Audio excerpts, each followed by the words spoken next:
Homelessness 2.0 day 89.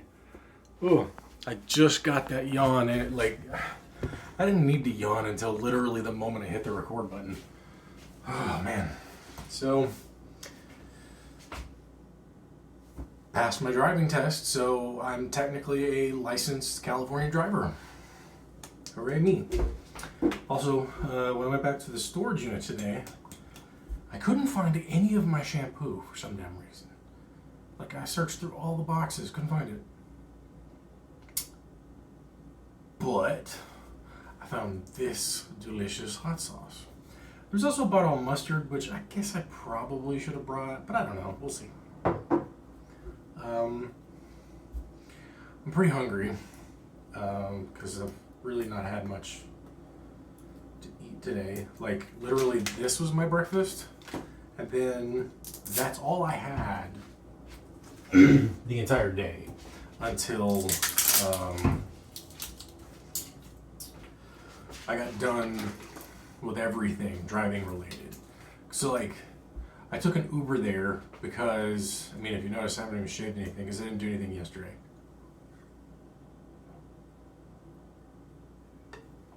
I wanted to get in some extra sleep because it just didn't feel right trying to wake up super early and then do whatever. And so I was like, well,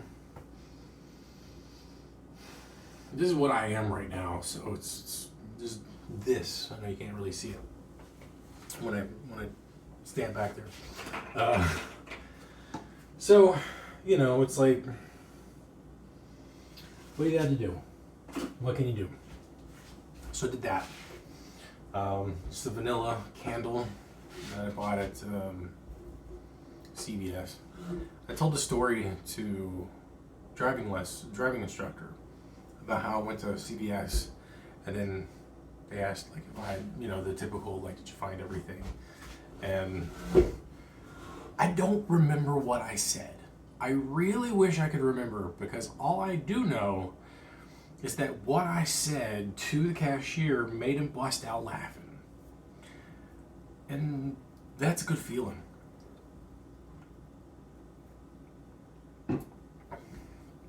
I don't know if it was like I found out that I don't smell right or I don't smell the way I want to, something like that. Somewhere around there.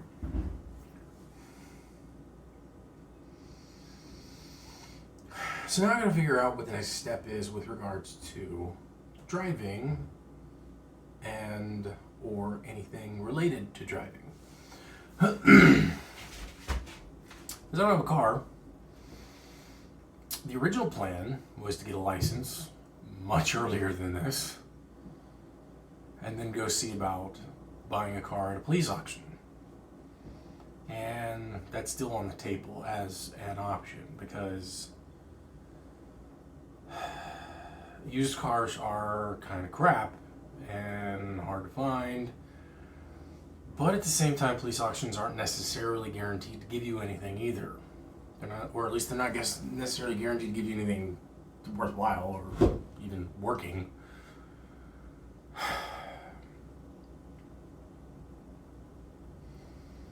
So I've got to figure that part out. One thing I could do is rent a car, drive around a bit. I could get insurance. You could do some fly-by-night style insurance stuff. I think e-insurance is one way of doing it. I've been talking a lot today too. You know, there was the hour-long drive before we got there, but then it was like another hour and a half, I think, until I actually did the drive.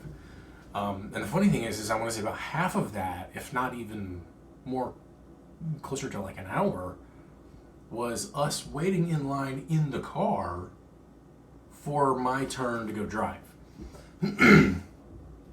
So we had to pull up into this line's queue of cars, and as each car went off and did their test, scooch up and, you know, continue. And it's like you and your licensed driver are in the car with you, and then when it was time for you to do your test, they had to get out. And the test was relatively simple. It was the reason why we went to that one too, because he had suggested it. the guy who ran, who was running the show, if you will. And he was like, they're a little bit more lax, a little bit more relaxed. They're not nearly as much of a hard ass as like Santa Monica, for instance.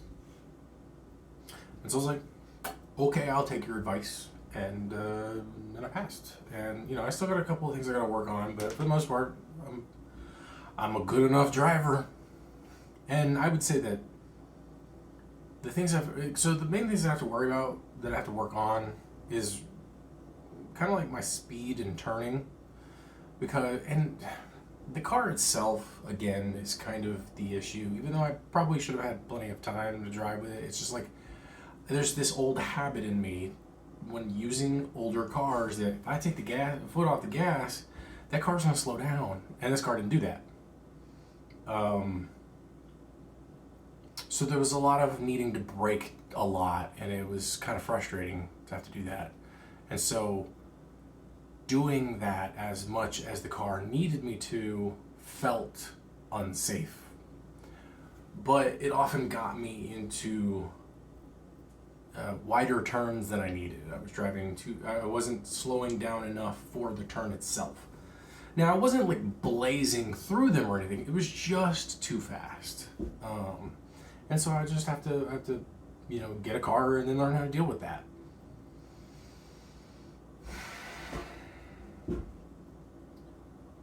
So I got to do that at some point. I don't have any food. If I'm hungry enough, I might order in, because I kind of don't want to go to the grocery store. I witnessed a theft on the train today, and it pissed me the fuck off. Especially because it was so similar to what happened to me when I got my stuff stolen. So it's not so much that it happened too quickly, it's that I wasn't aware of what was happening until what happened.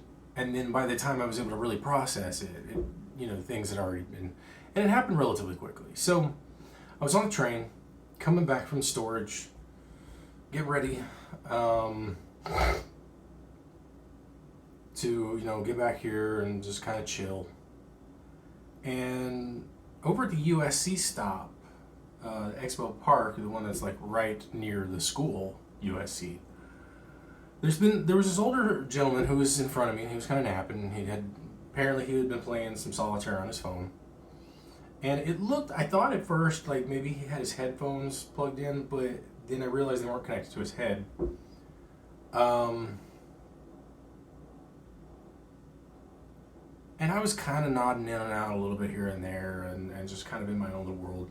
I was also listening to some ASMR, which kind of like tones me down a lot. But when we get to the stop, some dude at some point, like we'd been stopped for a bit. He gets up and he walks over, and it kind of looks like he's about to get ready to make a stop, I guess.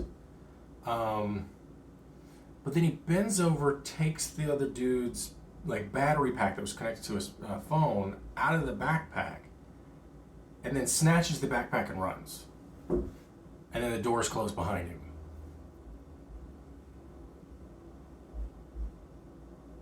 And like, had I been just a second more aware, I probably would have been able to grab the bag or him or something and stop him. But I didn't.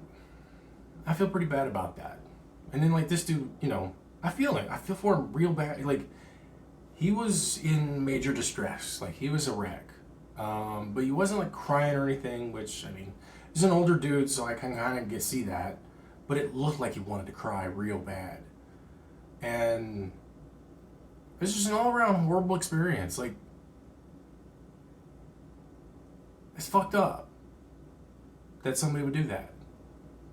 And it sucks that I didn't stop him. Call it survivor's guilt, call it whatever. But I was so, if you will, subdued from my own, day, that I just wasn't on alert. And literally 1 second could have stopped it, but I didn't. And it's probably going to eat me up for a bit. And I hate that. And, you know,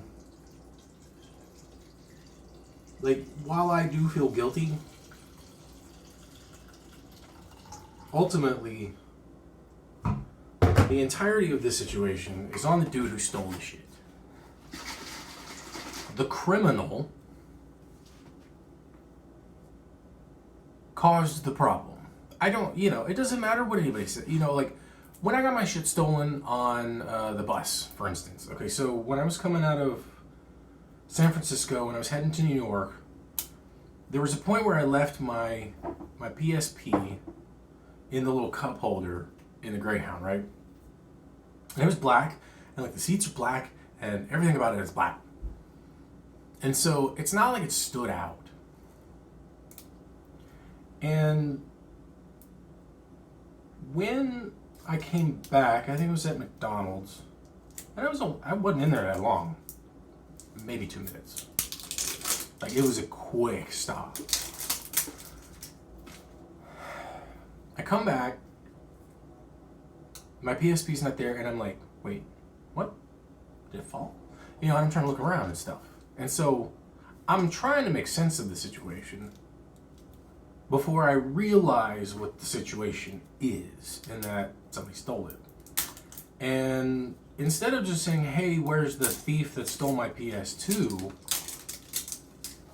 I was like, hey, anybody happen to pick up a PS2 that was over here? It's missing, it's mine. I'd like it back, please. And someone was like, you know, maybe you shouldn't be leaving it, you know, around for others to take, or something like that. And I don't remember what I said, because again, I was trying to be that tactful person. But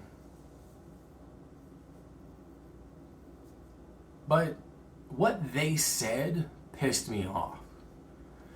And anytime I hear somebody like that, it pisses me off more. And the reason why it pisses me off is because you're blaming the victim. You're not blaming the perpetrator.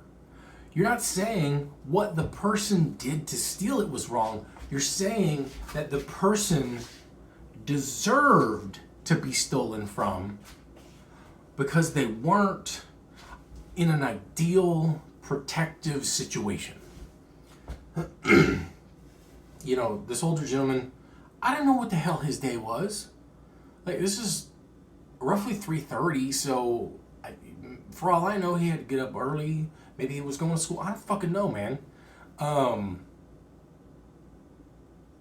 Not, you know, he's coming back from school, I guess, but nevertheless. And I mean, he looked distressed after, I mean, obviously. And, like, it seems like this dude's already done this stuff before. The way that he did it. The sort of smooth and the timing and everything. And because he was standing up, from what I could tell, what I could recall, he was standing up for a bit at that, and like the old man was like literally right in front of him, and the bag was right there. If I had just gone and done that, I could have stopped it. And I didn't. It sucks.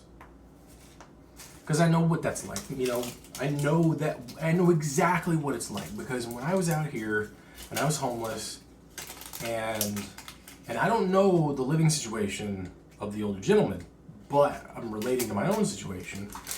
I was homeless when it happened. I had this backpack. I'd had it with me since I started traveling across the U.S. And, you know, it had just a couple of things in it that were, you know, had some clothes in it. It was a pretty sizable backpack. It was a traveler's backpack because it was intended to hold a lot of stuff. Now, it wasn't like the cool nylon tubey-like things that especially a lot of Europeans tend to use, or hikers. But nevertheless, it had a bunch of stuff in it that was necessary, like had my phone charger and some other stuff. I think. Excuse me. And it was just after the May Day strike here in Los Angeles and all the marches and stuff. And in Pershing Square was where I would sleep.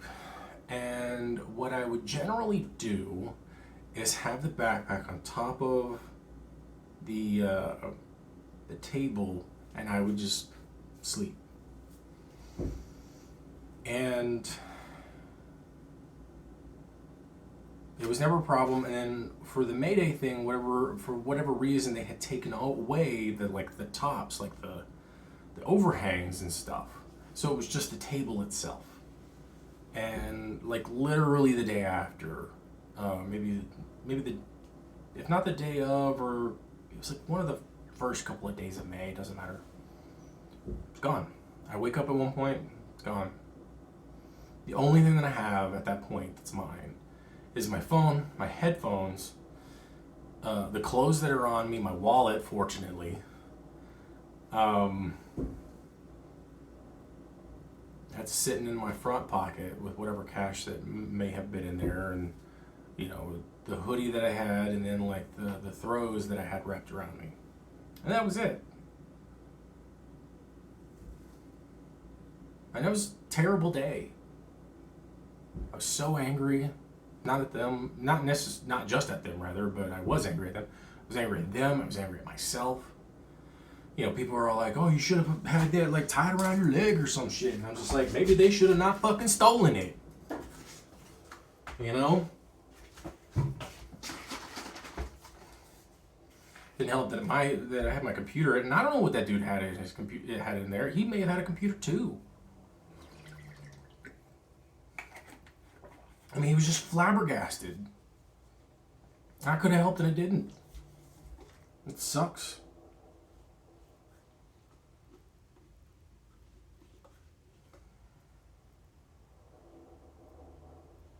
And then there's assholes out there that are like, this is what happens in LA because people vote Democrat. I know it's fucking politics, whatever, but it's the first thing that came to mind. And that's not how it works. Fucking thievery happens all over the place. It happens a lot in concentrated areas because there's more people. Thievery happens all over the fucking place, though. And you know what? Let's get a little bit more political.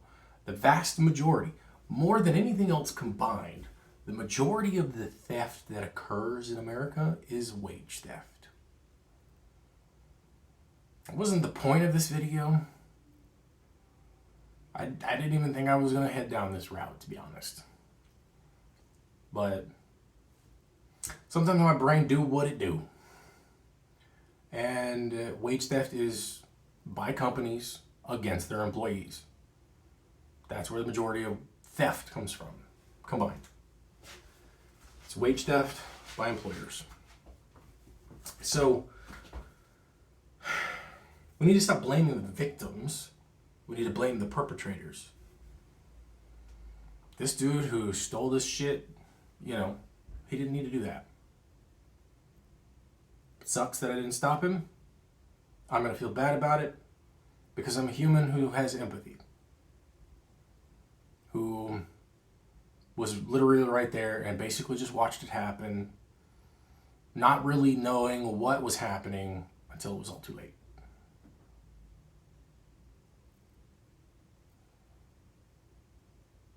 I feel bad for that old man. I do.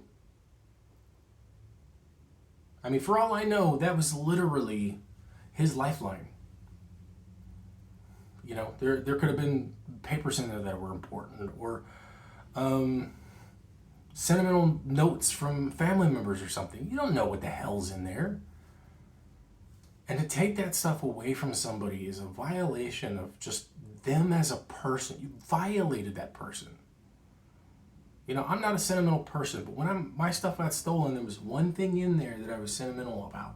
And it was this big ass fuzzy crayon that I got in fucking 8th grade that I had kept and brought with me everywhere in one way or another.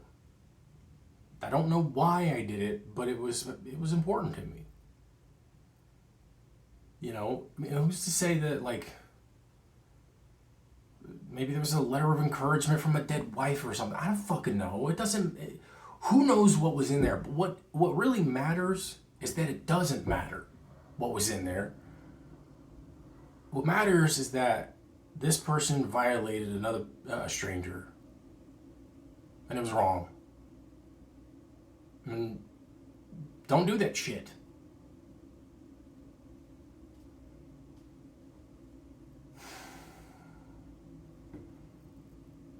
So it started out as a good day. Well, really anxious day. I spent $40 just to get there because I didn't take the train. But I mean, you know, that was the cost of it. That was a cost I was willing to pay. And then, you know, I got to spend a lot of time with the instructor he's younger than me, but it's whatever, doesn't matter. I respect him. He's a good instructor. I got to write a review about him.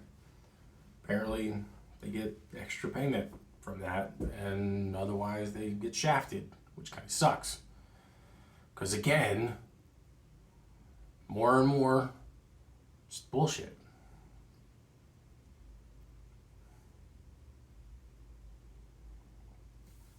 And then, you know, I wasn't expecting to pass. I was just doing what was told. You know, I screwed up a little bit here and there. I knew that. I knew when it happened. But just because you know it happens doesn't mean that they're not going to knock you points for it. But I didn't get knocked enough. So I passed. And so now I'm a licensed California driver.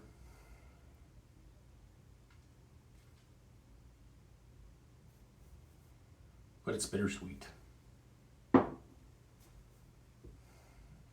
Not like this hot sauce, which is tasty heat. Very mustardy. I mean, it's literally called Scotch bonnet mustard. It's hot. But good God, is it delicious. Literally, the first ingredient is yellow deli mustard. Then orange juice, then lime juice, then Scotch bonnet chili peppers, then brown sugar. And then spices. I love mustard, and I love heat. And this stuff's fucking delicious. Double take Scotch bonnet mustard hot sauce.